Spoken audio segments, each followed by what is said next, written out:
Cameron green होने वाले हैं इस आईपीएल ऑक्शन के सबसे महंगे खिलाड़ी, ये बात तो सच है। पर इनको ना 18 करोड़ रुपए से एक नया पैसा एक्स्ट्रा नहीं मिलेगा, चाहे लगा लो 30 करोड़ की बोली। और मैं ये भी कह रहा हूं, ये हो सकता है कि ये ऋषभ पंत की वो जो विनिंग बिड है उससे भी ऊपर चले जाए, 27 करोड़ से भी ऊपर ये एक्चुअली एंड में बिके हैं, पर इनको 18 करोड़ से ज्यादा पैसे नहीं मिलेंगे। रूल है सर, रूल है। जेमी स्मिथ के लिए भी एक रूल बना है, मतलब वो एक नए रूल में रिलैक्सेशन आई है। वो रूल क्या था, क्यों रूल चेंज हुआ है? और एक और बात बताता हूं, जेमी स्मिथ 10-12 करोड़ रुपए ये भी लेके जाएगा भाई, ये भी बहुत महंगा खिलाड़ी बिकने वाला है। And then of course there is a small matter of the third day second ODI which is happening on the 3rd of December. तो उसकी भी कर लेते हैं बात कि भाई कहां जाने वाला है ये मुकाबला, क्या कोई बदलाव की गुंजाइश है या फिर इस बार रायपुर की रोड पे खेला जाएगा जैसे रांची की रोड थी, क्योंकि र से रोड, र से रांची, र से रायपुर, र से रोहित, ओए होए होए होए, र से राहुल भी होता है वैसे। पर चलो करेंगे सबकी बात, लेट्स स्टार्ट।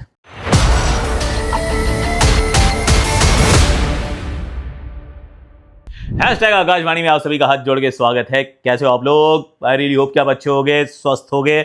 और वैसे मेरे साथ एक दिक्कत हो गई थी, मेरा ना ये आंख में थोड़ा एक स्टाइस आ गया था। Now it's much better. बाकी आपने वो फुटबॉल वाला वीडियो देखा कि नहीं देखा, प्लीज़ देख लो, मैं यहाँ कर रहा हूँ, प्लीज़ चेकआउट करना, क्योंकि बड़े दिल से बनाया वीडियो यार। हमने 2 और बनाए हैं, वो क्रिकेट के रिलेटेड है, पर थोड़ा दिल टूट गया मेरा यार कि इतनी मेहनत से टीम हमने वीडियो बनाया, आपने देखा नहीं अभी तक।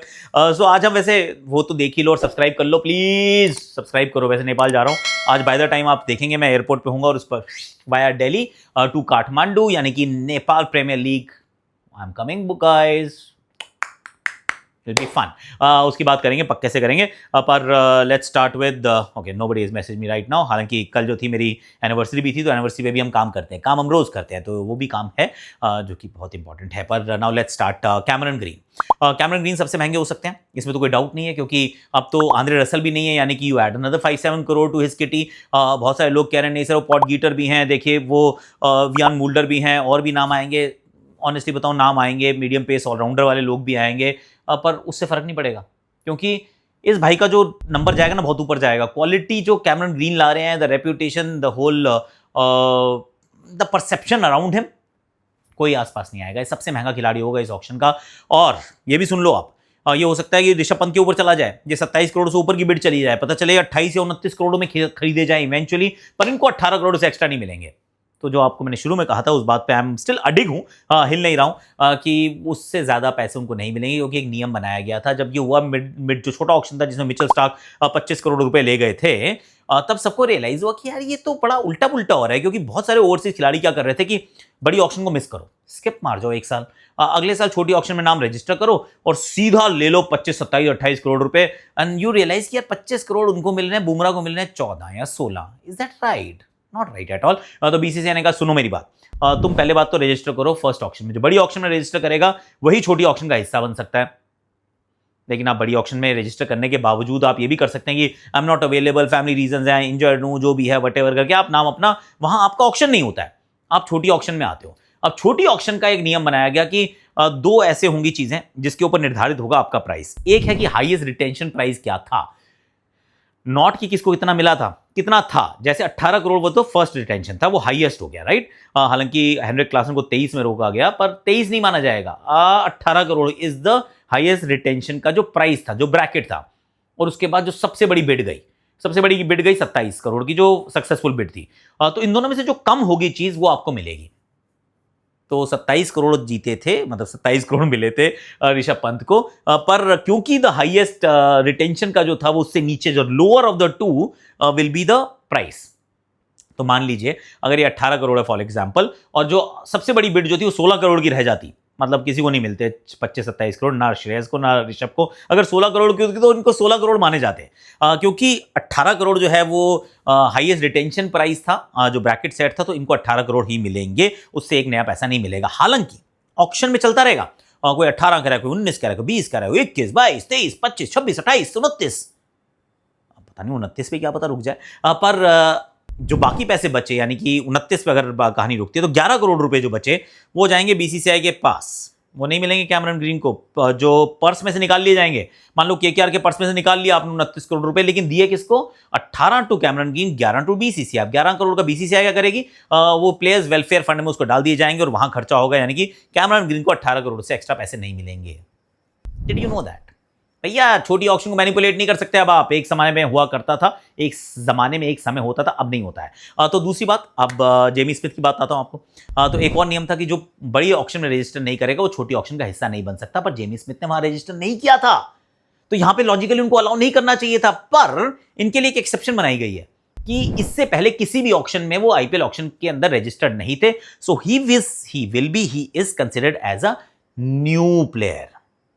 तो अगर न्यू प्लेयर है तो उसको उस दृष्टिकोण से आपने रजिस्टर कर दिया है। तो जेमी स्मिथ का तो ऑक्शन होगा, तो जेमी स्मिथ का ऑक्शन होने वाला है और मेरे विचार में वो बहुत ज्यादा पैसे कमा के जाएंगे। विकेट कीपिंग, बैटिंग, ओपन, बीच में पिटाई भी कर सकते हैं, एंकर भी कर सकते हैं। He is a versatile cricketer. तो मुझे लगता है 10-12 करोड़ तो इनके कम से कम कहीं नहीं गए, क्योंकि छोटी ऑक्शन सप्लाई डिमांड का खेल है। मैंने तो कहीं ये भी पढ़ा कि चेन्नई सुपर किंग्स और कोलकाता एक्चुअली जा तो रहे हैं वो जा रहे हैं एक्चुअली मारुति सुजुकी के शोरूम में फरारी के पैसे लेकर। खरीदने के लिए उतना सामान है नहीं, उतने हाई क्वालिटी क्रिकेटर्स अवेलेबल नहीं है। तो ये एक समस्या जरूर रहने वाली कि पैसे ज्यादा होंगे, बहुत कम अच्छे क्रिकेटर्स जो हैं वो मैदान में आने वाले हैं। हो सकता है कि ऑक्शन उतना डायनामिक ना हो, उतना ज्यादा वो आई बॉल्स ग्रैब करने वाला ना हो, क्योंकि it might just fizzle out very quickly. फिर टीमें तो बनेंगी अपने अपने तरीके से, लोग शॉपिंग भी करेंगे, पर बड़े नामों की अनुपस्थिति जो है वो खलने वाली है। पर जेमी स्मिथ जो है 10-12 करोड़ रुपए लेके जाएंगे, ऐसा मुझे लगता है। आपको क्या लगता है? Do let me know in the comment section. और इसको रूल को जो थोड़ा सा बदलाव हुआ है, या फिर जो कैमरन ग्रीन वाला जो रूल है उसके बारे में जरूर बताइएगा, गुफ्तगू करने में मजा आएगा। Now we shift focus to the second ODI. अब इसमें क्या कुछ बदलाव की गुंजाइश है? मैं कहूँगा कुछ नहीं है यार, almost like more of the same.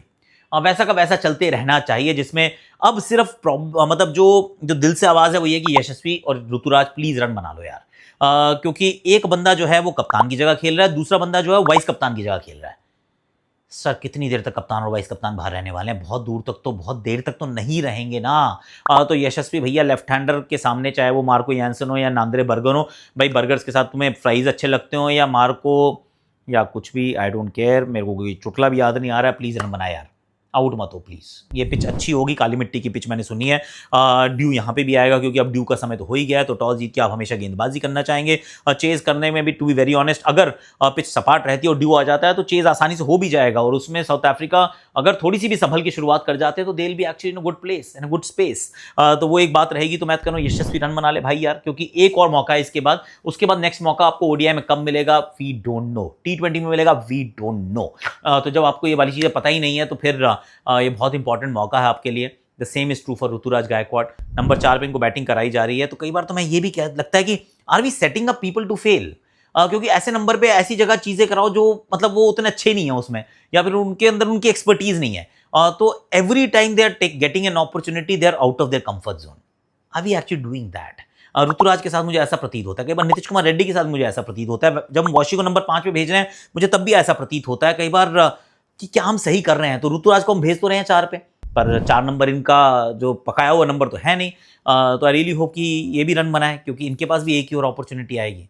जनवरी तक तो श्रेयस फिट हो जाएंगे, जनवरी तक तो शुभमन गिल भी फिट हो जाएंगे। तो फिर ना यशस्वी के लिए जगह और ना ही ऋतुराज के लिए आपको जगह नजर आएगी। तो प्लीज यार गाइस रन बनाओ। अब मैं बोलूंगा भी नहीं कि राहुल आप 5 पे चले जाओ, क्यों? क्योंकि मेरी चलेगी नहीं। मैं चाहता हूं आप 5 पे चले जाओ, पर आप 5 पे जाओगे नहीं। आपको बीच में एक लेफ्टी चाहिए, even if Yashasvi Jaiswal continues to bat. तो वहां पर आप 6 नंबर पे ही अपने आप को देखेंगे। और मुझे तो लगता है टीम में कोई बदलाव की गुंजाइश नहीं है। तो आप जड्डू को भी खिलाएं, जड्डू ने तो बैटिंग भी अच्छी की थी एंड में। आप कुलदीप यादव को खिलाएं, उनकी वजह से तो आप मैच जीते हो। हर्षित राणा वाज एब्सोल्युटली आउटस्टैंडिंग, तो आप उनको खिलाइए। अर्शदीप सिंह और प्रसिद्ध कृष्णा को भी खिलाइए, क्योंकि ड्यू का जब माहौल इतना ज्यादा हो गया तो you may want to play more fast bowlers, fewer spinning options. हालांकि इसमें भी आपके पास 6 बॉलिंग के ऑप्शंस तो बिल्कुल करारी मौजूद है। और अब मैं नीतीश कुमार रेड्डी की बात नहीं करूंगा, क्योंकि नीतीश कुमार रेड्डी को आप वैसे भी नहीं खिलाओगे। जब आप उनको खिलाने नहीं वाले हो तो इसका मतलब अगली श्रृंखला में तो आप उनको पिक भी नहीं करने वाले हो। Hardik Pandya is going to play the टी20 एज, अभी नाम आ जाएगा उनका। और नीतीश कुमार रेड्डी का नाम ही नहीं होगा टी20 की टीम में, और होगा भी तो खेलने का मौका नहीं मिलेगा। तो वाई पिक है? जाने दो भाई, खेलने दो उनको। सईद मुश्ताक अली ट्रॉफी खेलें आराम से। कुछ तो मतलब कहीं पे क्रिकेट खेल रहे होंगे तो रन विकटे उकटे चलती रहेंगी, क्योंकि यहाँ तो वो काम नहीं हो सकता। बाहर बैठ के you can not become a better cricketer, is what I feel. South Africa solid team. अगर शुरुआत अच्छी मिल गई तो they will actually push us, they will push us. Rohit और कोहली की बात मैंने इसलिए नहीं किया क्योंकि क्यों ही करनी है बात यार, वो कल भी चल रहे थे, वो आज भी चल रहे हैं, वो कल भी चलते रहेंगे। I am not worried about them at all. हालांकि एक्साइटमेंट है to watch them play, but worried why worry about their form, they will be fine. तो आज के लिए मेरे पास इतना ही है. Do let me know in the comment section कि क्या कैमरन ग्रीन वाला जो नियम है वो सही है, जेमी स्मिथ का जो नियम है वो सही है, क्या टीम में कुछ बदलाव की आप गुंजाइश कर रहे हैं, मैं नहीं कर रहा हूँ, क्या आप कर रहे हैं. Do let me know in the comment section. तो फिर आज के लिए अभी के लिए इतना ही है. Like share subscribe comment, notification की घंटी बजा दो. और नेपाल, नमस्ते नेपाल. आ रहा हूं मैं, शाम तक तो आ जाऊंगा मैं, है ना.